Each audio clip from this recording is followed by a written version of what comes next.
Thank you so much for joining me today on Just Praise Him Radio. I'm your host, Glenda Lomax, and my job is to inspire you to a closer walk with Christ.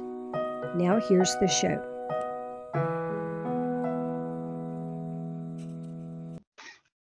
Hello, believers. Welcome to the Just Praise Him radio program.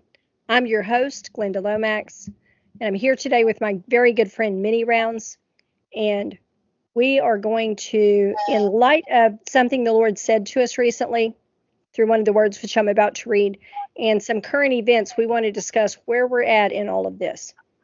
And for anyone who does not follow the wingsofprophecy.blogspot.com blog, where I post the prophetic messages, I'm going to read the word that he gave us for Friday, December 13th, 2024, called Do Not Wait. It's very short. My children, prepare your houses as you would for war is on its way to your land. Do not wait to do this, but move quickly, for in this time you can acquire what you need. In that one you will not be able to. Abide in my word, and I will guide you through this. I don't think it gets any clearer than that. What do you think? Manyrounds? Oh, no. And it's good to chat with you, Linda. You too. Thank you for making time to speak to me and to the listeners. I'm kind of shocked by this word and all the other stuff that's been happening. I've been extremely ill for about 3 weeks. That's why I've not been doing any podcasts where I was talking, and I've just finally gotten better. Yeah, us old chickens. Thank you. Us old chickens take a little longer to get better, so it took me a little longer, but thankfully, my good friend Nikki in Montana, she's so precious, and she graciously offered 2 podcasts, which she spent her own time doing, and said, "Hey, do you want to use this?" And I was like, yeah. So God provided. Yeah. Well, I'm glad. So tell me what you've been observing, because I know you follow the news and I think Hal's side and some other stuff, and you because you're retired military are better able to put the pieces together than somebody like me who's just a civilian. Well, I do cover a lot of ground when I do research on a lot of this stuff, and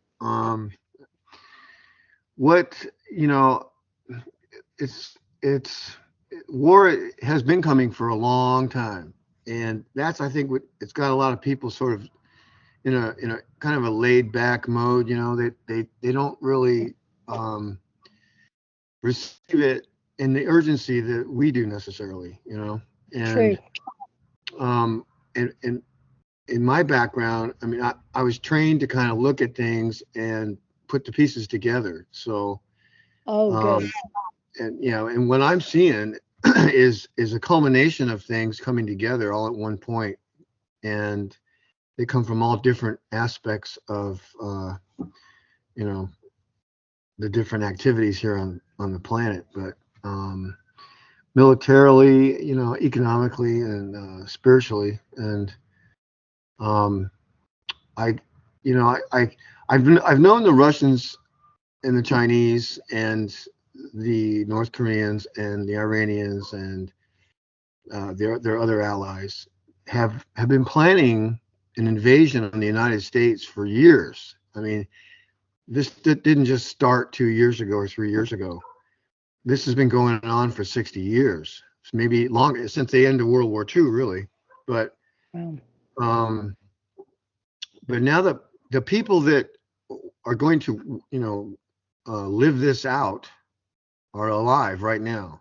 And like take Putin. I mean, he's 60 something. I forget exactly how old he is, but he's probably close to 70, or maybe he's a little older than that. Maybe he's 70 something. No, I don't even know how old he is. I never even thought about it. You know what? He's 72. I just remembered. Oh, wow. So yeah, I was looking him up the other day, and anyway, so he's 72, and for him to be the participant in his portion of this whole scenario, it has to happen pretty soon, and what I see out there right now, everybody's been watching this drone drama going on, and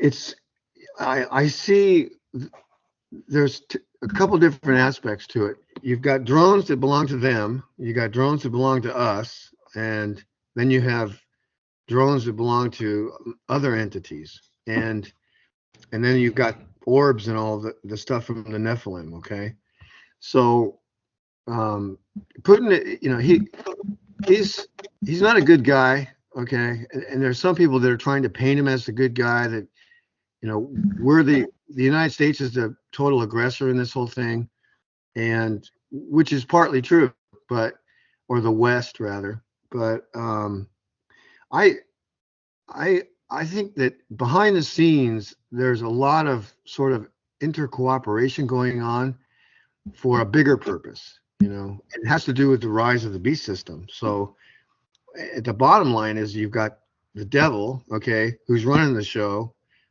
and you've got the Antichrist who's almost ready to pop on the scene, and you've got all his minions of demons and Nephilim and guys that are going to masquerade around as some sort of aliens that are going to lie to us and tell us that they were our progenitors and they seeded us here and all this stuff, and they're going to come up with a bunch of very convincing lies to get a lot of people to go along with what they say.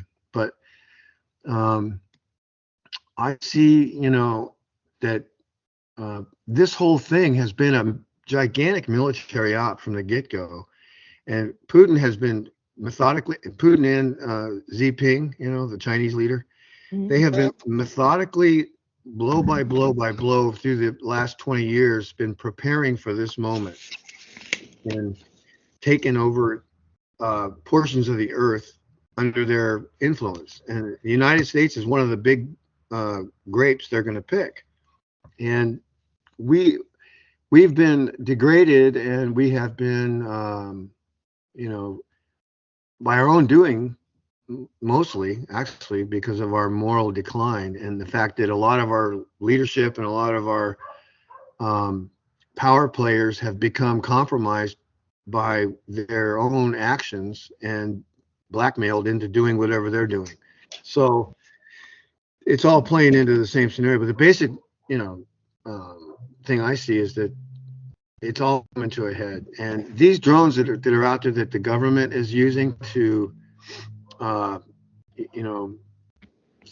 trying to find something. I mean, they're I would say they're the white hats of our government.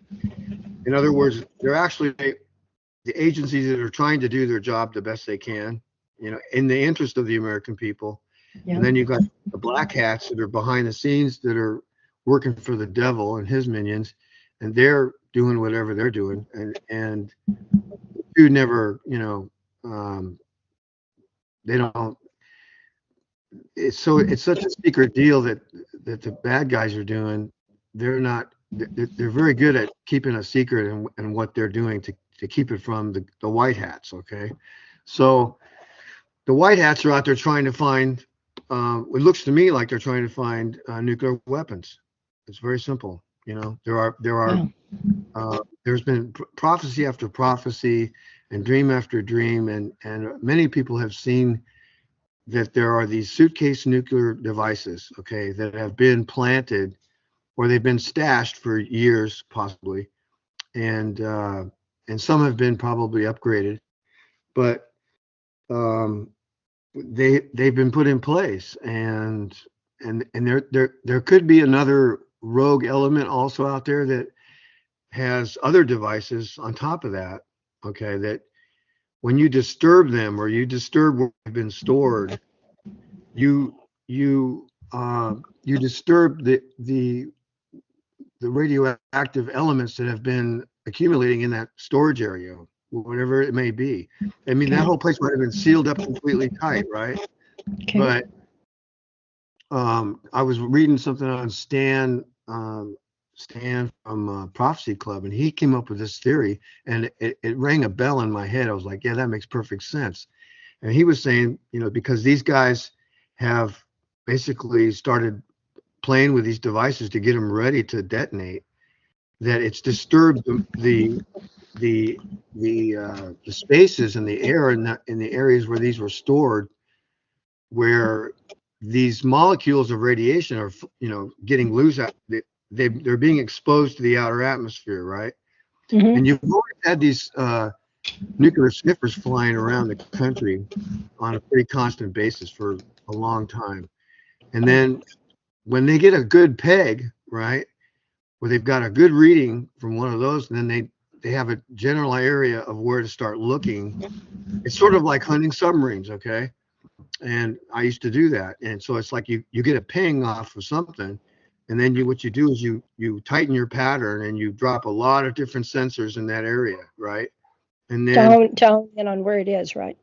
In a grid, and then from that grid you can tell pretty much where that submarine, its general location, right? So then you tighten your grid down again, and you drop another bunch of sonobuoys in the water, and you start pinging, right? And then you can really nail down the exact location of where that sub is. And they're doing the same thing with these. Okay, they've got these larger aircraft that are out there flying around sniffing, right? And then you've got the smaller drones that they're using to tighten the grids, and they're tightening them and tightening them and tightening them. And they've been sighted in a lot of different locations.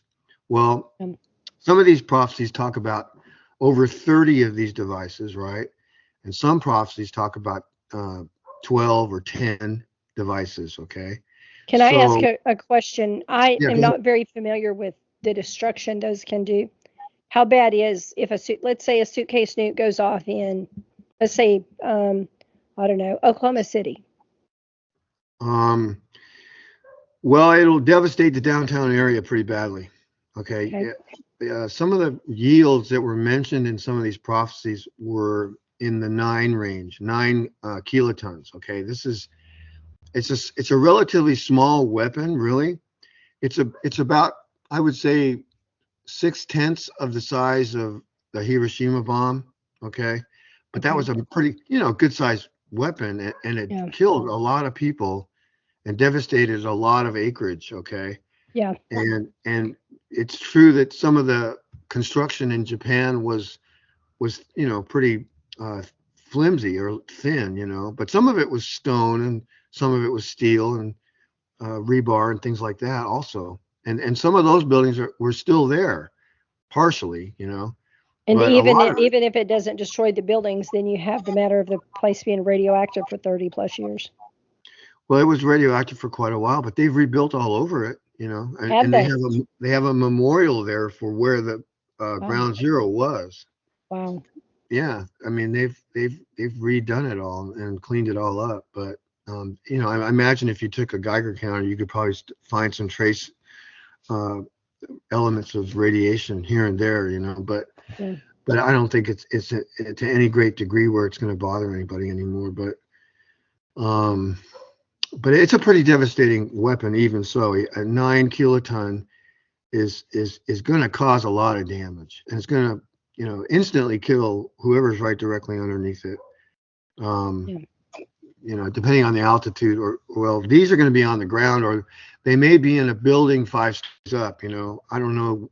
I just don't know. But if they're on the ground or in a parking structure or something like that, they're going to blast that parking structure to millions of little pieces of concrete that are just going to fly at, faster than speeding bullets everywhere in every direction. So you got basically a concrete grenade that's going to, and then you've got all the steel and all the different electrical parts for lighting and whatnot flying out, and it's just going to shred anything in its path for probably about, I don't know, a half mile to a mile or so. And I mean, it's going to be bad. It's going to be bad. And it just depends on the type of buildings that are around in the area, and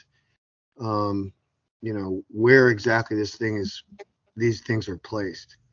So this is sort of just my opinion, really. I don't have any personal proof of any of this. This is all based off prophecies and lots of studying and research on a lot of different things that I've seen. Okay, so Did See, Dimitri ever say anything about this? Because I know you were friends with him in California at the end of his life. no, we never talked about this. We were Okay. talking in generalities really, because Okay. you know, I had read his book, you know, and Uh-huh. I I bought the book in a Christian bookstore, and it wasn't in the prophecy section. I was trying to find a lot of information about prophecy at the time, and I wasn't really satisfied with a lot of some of the things that a lot of these guys were talking about, as far as um, you know, the situation with the United States. Okay, I mean, I knew in my heart that the United States was going to be attacked from a few dreams that I'd had before that, you know, and I knew that God was showing me that it was, you know, it was going to be completely devastated. Okay, so I was like, well, what, you know, what does that mean, Lord? What who's going to be doing this, you know, and why, and this and that. And so I started asking questions, and I started soaking up everything I could possibly soak up related to prophecy. And this was long before the internet, you know, and or at least that I ever was introduced to it. But well, I was getting my information from books and publications and things like that, and radio shows, you know. Sometimes I would be out in the desert, and Steve Quayle would come on, and I loved it when he came on, because it was like a gold mine of information was just being downloaded in about an hour. So you had to listen, you know, and stop doing whatever the heck you were doing. And, you know, and if I was in mixed company, then it was like I just grabbed the radio and went over the next hill, you know. Yeah. But um, but to get back to you asked me about the weapon. Yeah, it's going to cause a lot of damage. And now some of these prophecies are related to some. I would think it seems to me that they're more modern versions of a suitcase nuke. Okay, the old days, the suitcase nukes, it was really a backpack. Okay, it was a heavy, you know, probably weighed 100 pounds, and it was designed Oh, for a infantryman in the army, right? Your basic 11 Bravo type infantryman. wow. That's what I was. And to carry this pack for 2 miles, okay, as fast as he could do it, and Wow. then drop it and then run, you know, set the timer and run, right? And run like, you know, the devil's on your heels, because he really is. And, you know, get to a safe location, and then it would go off, right? And you'd be safe, or, you know, relatively safe. But so even those weren't that big of a yield weapon, you know. They probably somewhere between 7 and 13 megas or kilotons rather. Now, you know, I mean, in comparison to yields, you've got these smaller kiloton weapons, and then you've got megaton weapons, which are like thousands of tons of TNT. You know, they're much larger weapons, Mhm. and that's and our military uses on some of its weapons these multiple warhead type missiles, right? Well, each warhead is equivalent to a little bit over a 1 megaton, which is a very large weapon. Okay, it would level Manhattan. That would be it. It'd be done.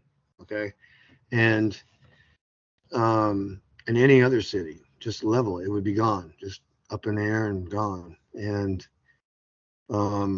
but you know, other nations have much larger weapons. I think the largest weapon we ever set off was around 15 megatons. Well, the And Russians, how they, much they was Hiroshima? it was 13 kilotons. 13. Okay. Kilotons, though. Kilos. Okay. I don't know the difference between one and the other. I Okay. know I should, Well, but it's like you've got a dollar, and then you've got pennies. Okay. The Mhm. kilotons are like pennies, and the dollar is like a megaton. Okay. Oh, okay. Okay. So, you know, $10 is a lot of megatons. It's like 10 megatons, right? And so Yeah. 100 you know, $50 is 50 megatons, but compared to 13 cents. Okay. Right. So Right. now you get the picture of how large these weapons are. Right. So it's, the largest one I think the Russians ever set off was it was a 57 megaton, and it was set off by Khrushchev back in 61 up in the place called Nova Zemlya. A very, it's a crescent-shaped island above Russia in the Arctic Circle. You can look it up on a map. And there's a crater there in that island, okay, that was created by this weapon. Oh, wow. And yeah, it's a huge crater. It's like, I don't know, 4 or 5 miles across or something like that. And it shook the earth. It literally caused the earth's atmosphere to vibrate for a couple of weeks afterwards. Wow. Yeah. I was just a little guy. I don't remember any of it, but it was a big deal, and it really upset a lot of people that they would do something like that. And he initially wanted to use 100 megaton. It was the same bomb. They reduced. That would make you like a new Grand Canyon in Russia. Well, it might have cracked the earth. I don't know. Oh.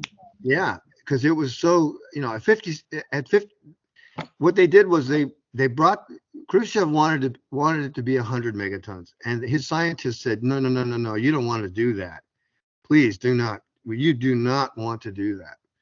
You don't understand, the situation with how big that is, And so he said, oh, okay. He says, make it 50. So they tried to make it 50, but they goofed a little bit, and it was a little bigger than that when it was all said and done. It came out to 57 megatons, which is huge. It was so big. Like I said, the plane that was photographing it. You can look this up on the YouTube. You can look up Tsar Bomba, okay?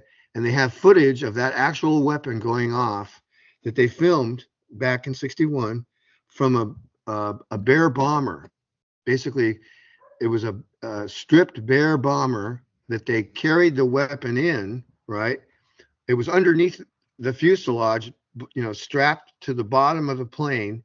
It was so huge, that it was big. It was long, and it was probably 6 feet, wide at least, and I don't know, maybe 20 or 30 feet long. It was big. It was a big thing, but it was just the way they designed the insides that made it so large. And anyway, but Russia has like 20 megatonners, 50 megatonners. Yeah, they have some really large stuff, and their Satan missile, or the Sarmat missile, they call it, the Sarmat, is one of these types of weapons, or it's potentially one of those. Okay, it's a very large missile, and it travels very fast, and if one of those goes off, it could destroy Texas. Oh, wow. Whole state would be. That's very large then. It would be just totally devastated, and that would be mostly from the blast effects. Because Texas is a big state. It's a big state. Yeah, it would destroy Ukraine. A good portion of it. Wow. And it's like, only the Lord knows why these weapons are existing, but and I hope they never do use those big ones like that, but they do exist. So, and these people, they're influenced by Satan himself, so who knows what they're going to do. But anyway, to get back to what I was saying about these weapons that they have stashed, okay, and they have them stashed in different cities in our country right now, okay. I believe that's my personal belief, and I think what I think is, in order to get the beast system to rise, in the time frame they want it to be, they're going to create a situation of havoc and chaos here in the United States. Like a false flag attack. Yeah. That sort of thing? Okay. Yeah, like a false flag attack. So, you've got potential for that. Like if they set them all off at the same time, right? Oh, And at a very at the most opportune moment where they can get the most bang for their buck, where there's more people on the road, there's more people in schools, there's more people in the in the workplaces, in the buildings, where you can get the most damage, that you can possibly get, then and then set them off.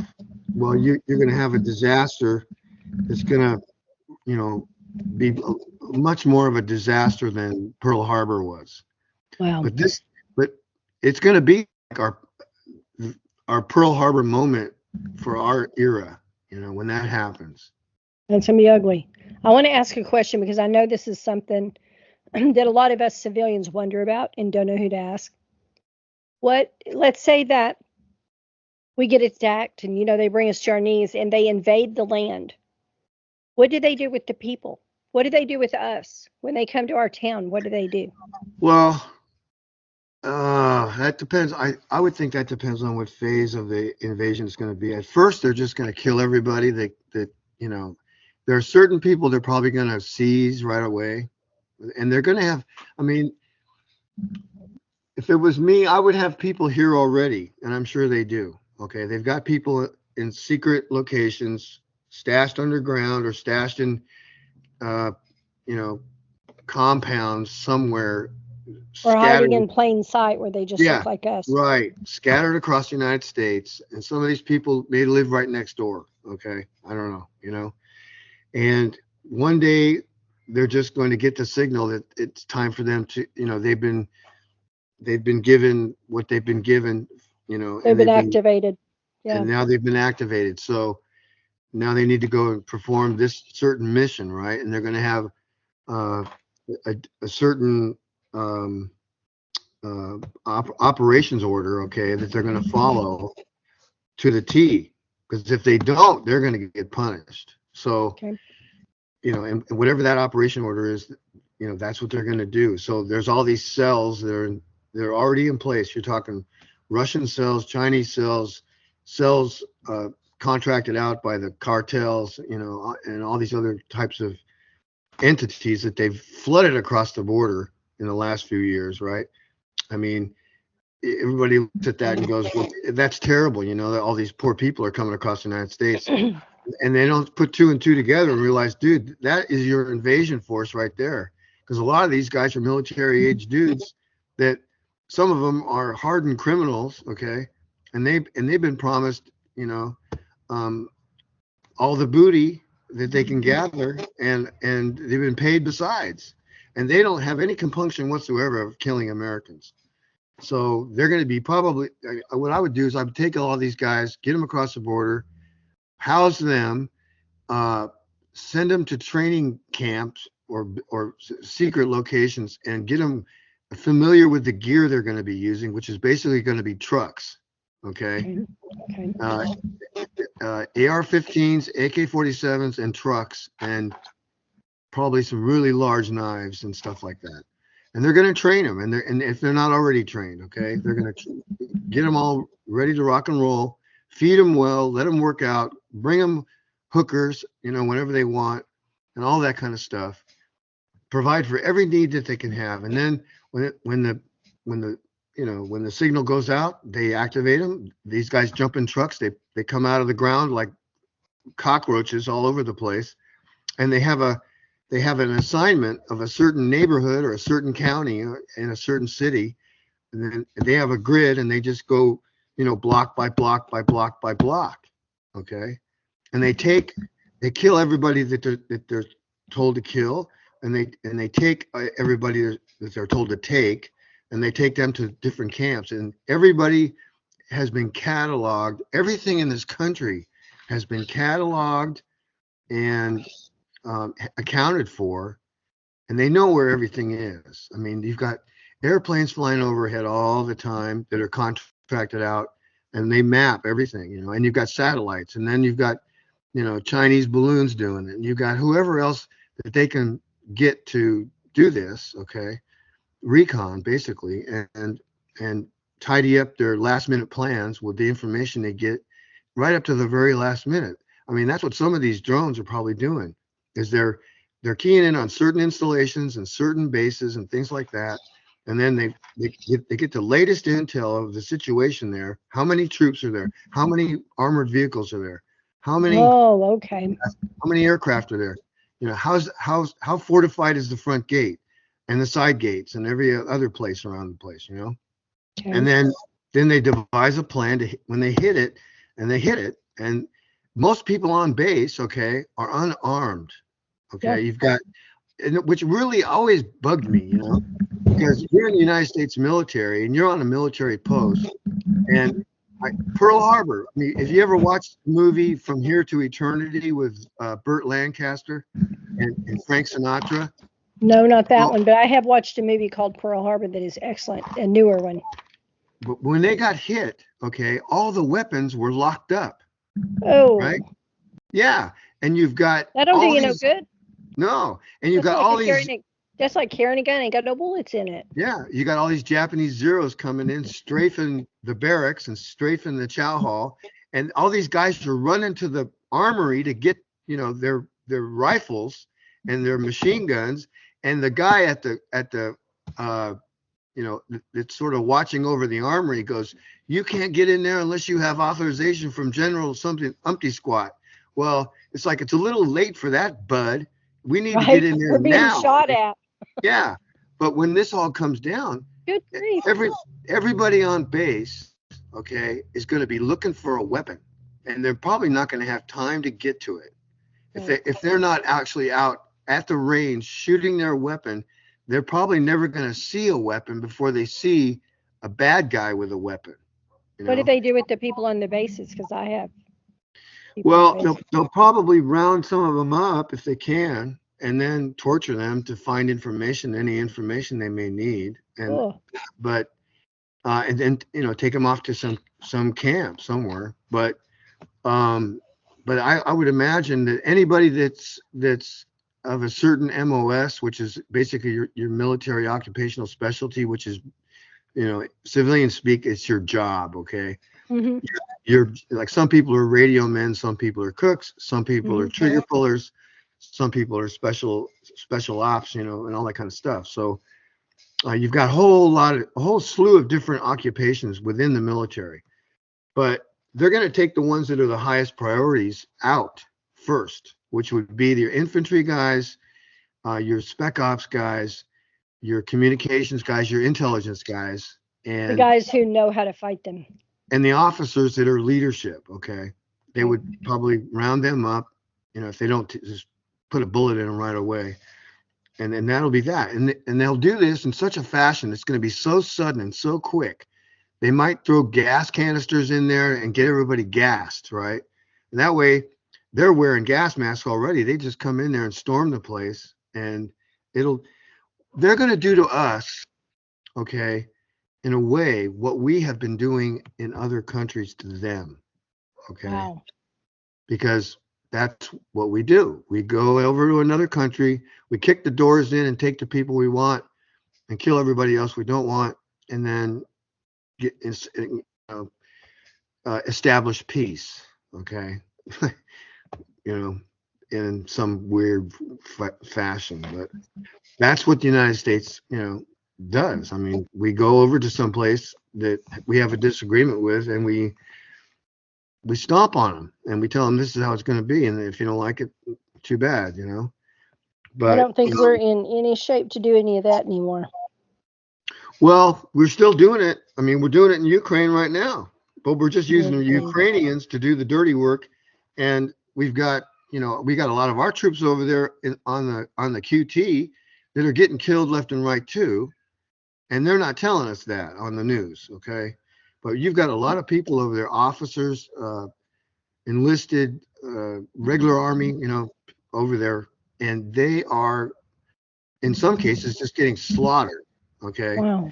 Yeah, and I mean, this is my opinion, okay? Let's call it my opinion, because I'm offering no proof of any of this, but I know what's going on, okay? I know that they're over there doing this, okay? And our news media is worthless because they're not telling the American people what's really going on. And our military public affairs people are in cahoots because they're not saying, look, Mrs. Jones, your son got killed by, a Oreshnik missile today with all of his comrades when he was sitting at the chow hall.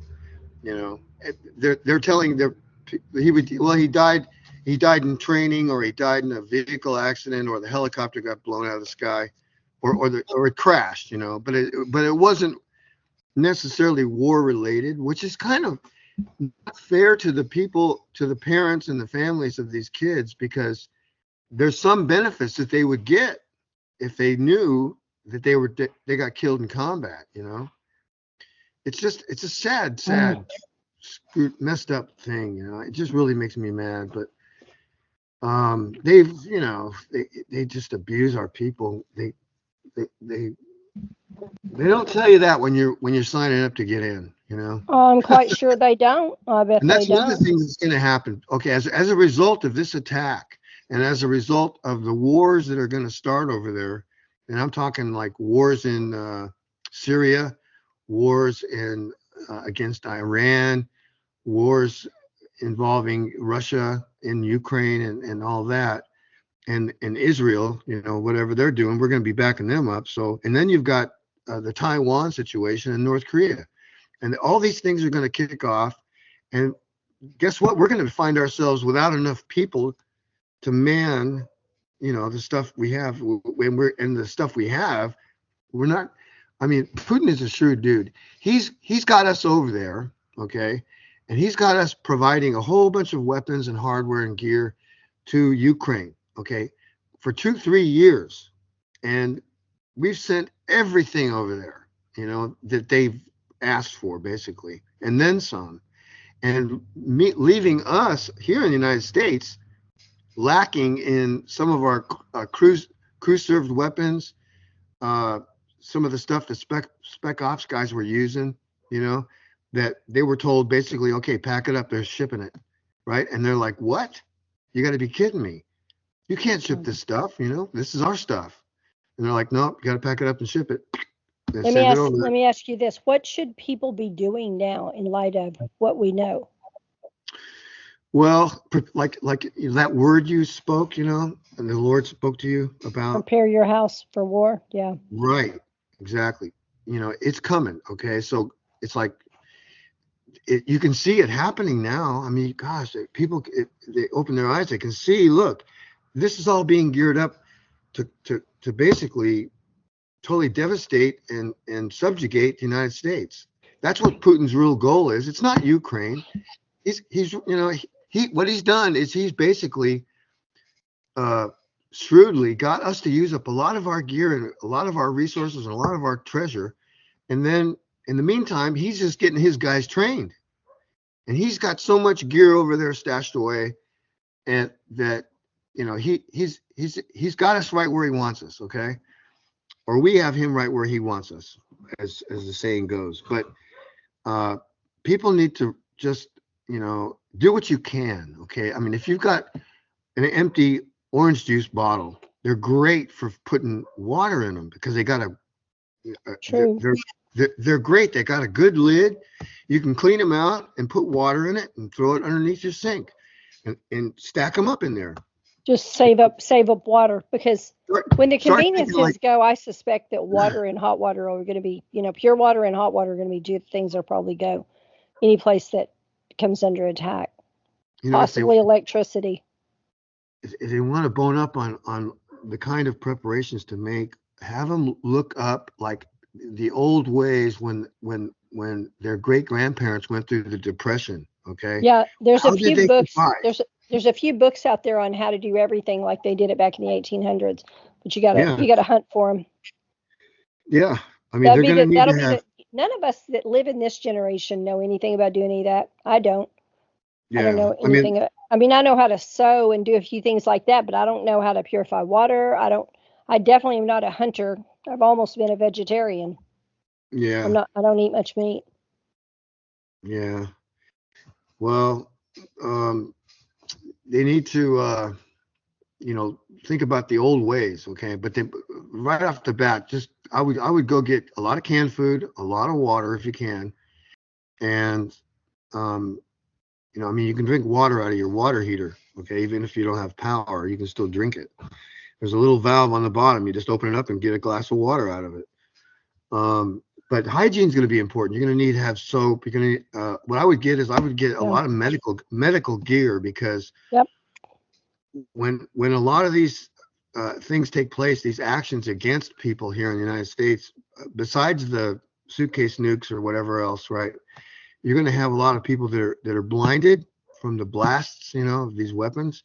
True. They're going to be broken bones. There's going to be burns. There's going to be a lot of sickness from the radiation. There's going to be sickness just from bad hygiene.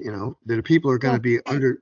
There's going to be a lot of people out there that are not going to have the resources anymore to, that they've taken for granted up to now, and that includes me. I mean, I dread what's coming because I know how difficult it's going to be. I dread it too. You're gonna be without, okay? And the thing is, you have to set your mind to the fact that it's almost like you were taken as a POW and thrown in a prison camp. That's how life is going to be. It's going to be rough, and these people are going to mistreat us. They're going to mistreat us so badly. Okay, they're going to take everything American that we have cherished and loved all of our lives and been brought up to revere, and they are going to just literally shred that to pieces in a psyop. They're going to teach us on the 4th of July, right? The Russian national anthem, okay? And they're gonna rub it in our face because of the taunting and the constant ridiculing and that we have been doing to them for the last 60, 70 years, 80 years. I mean, some of our movies that depict the Russian people or a Russian have not been complimentary to the Russians at all. And we've made fun of them, they're like, yes. And you don't think they'd see this when they watch our Western movies? And they go, who do these American people think they are? These Hollywood morons, that make these movies. Yeah, I'm sure they have all kind of preconceived notions about us. I know other countries do. Yeah, but you know what? I have come to actually respect the Russians and love the Russians in a way because I've studied them all my life, or a good portion of it. And I'll tell you what, they're a hardy people. And that's one reason why when they get here, and it's probably going to be in the winter time, but it's going to be the toughest for us. Well, they're going to be like, that doesn't even bother them probably. No big deal, Ivan, it's going to be no problem, and they're going to come in here and they're just going to drag us out of our homes and put us in the back of a cold truck, practically naked, and wrapped around with barbed wire and beat people to a pulp and rape women anytime they want in front of us, in front of their husbands, and butcher their kids. I mean, the reality is the reality. This is war. War is awful. It is terrible. Our guys come back, right? They come back from Afghanistan or Iraq, and they are not the same. And there's a reason, because they have been asked to do things, and they were involved in things that they can't talk about, but they were a party to it. And some of those things were just terrible, nasty things. Okay. And they have to live with that. And some of them just can't. And that's why you have the suicide rates you do in the military. Because, I mean, I'm not saying all the guys went through that, but a lot of them did. They had to go do things to people, and I mean, they had to be almost psycho to do some of the things they had to do. I mean, it's not a natural thing to go walk up to somebody and blow holes in them and watch their blood pour out on the pavement. It's just not a natural thing that's for a kid who grew up in Wisconsin and played football, and took his girlfriend to the prom just about, 6 months ago. And now he's out there butchering people in Iraq. And it's like, it's a weird dichotomy, it's hard to deal with that. But, but that's the kind of thing that people need. They need to prepare their minds for this now, because that's the kind of reality that we are soon going to face in this country. There's not going to be enough food. There's not going to be enough water. You're going to hear jets flying over all the time, bombs going off, machine gun fire, and it's going to be nerve-wracking. It would be, especially for someone who's never seen war. Yeah, all of us are going to see it. There is not going to be any non-combatants in this one. We're all going to see this. My children, everybody's kids are right now in elementary school. Okay. When you look at it, they're going to, if they survive and they get home and they do link up with their parents. Okay. They're going to be scared to death probably. And they're going to need some cool heads. Those parents are going to have to really have their act together. They're going to, a lot of Christians that go to church now, and they go to Happy Time Church and they have a good time and they sing and they have all this, happy time worship and everybody's doing a good job and everybody pats each other on the back. Well, they need to wake up. They need to really smell the coffee right now, because when they have got their wife ripped out of their bedroom by these dudes dressed in black, okay, and thrown on the bed and gang raped in front of her, okay, what is that pastor going to do? He's going to have to really have his faith on at that moment, because that's the kind of brutal thing these people are going to do to us. That's what war does. I mean, and they're going to not only do it here in the United States, it's going to happen in other places too. But the payback, I mean, it's called judgment. This is judgment. This is the judgment of Babylon. Okay. And my battery's about to die. Well, we've got less than 10 minutes to be at an hour, and I want to stop at an hour. Okay. I don't want this to be so long people can't, But I would stock up on food and water. I mean, these are the things that are going to get you. And I got this from a friend, kind of a friend. He's a fellow neighbor, but he was special ops, okay? And he came up with four different things. He's a Viking preparedness, okay? So he's a pastor also.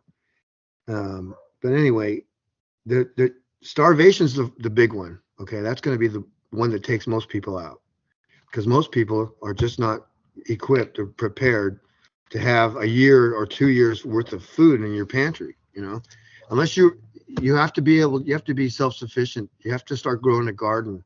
You have to start thinking about, if you can, get out of the city, get out. Another thing is, if you've got a stockpile of food and you tell everybody in the neighborhood you've got it, yeah, somebody on a bad day is going to come get some of that. Eventually they will. So you got to be able to protect and defend whatever you have.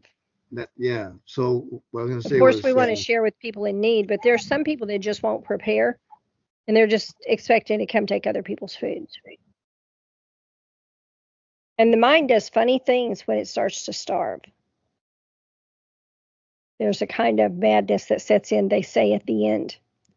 And if that one vision that I had years ago in 2008 is any indication, it definitely is. You go into madness. I had it written down. I don't know where I put it now, but I wrote down the stages of starvation because I finally came across them. I never could find them. Where your body will draw energy stores from first.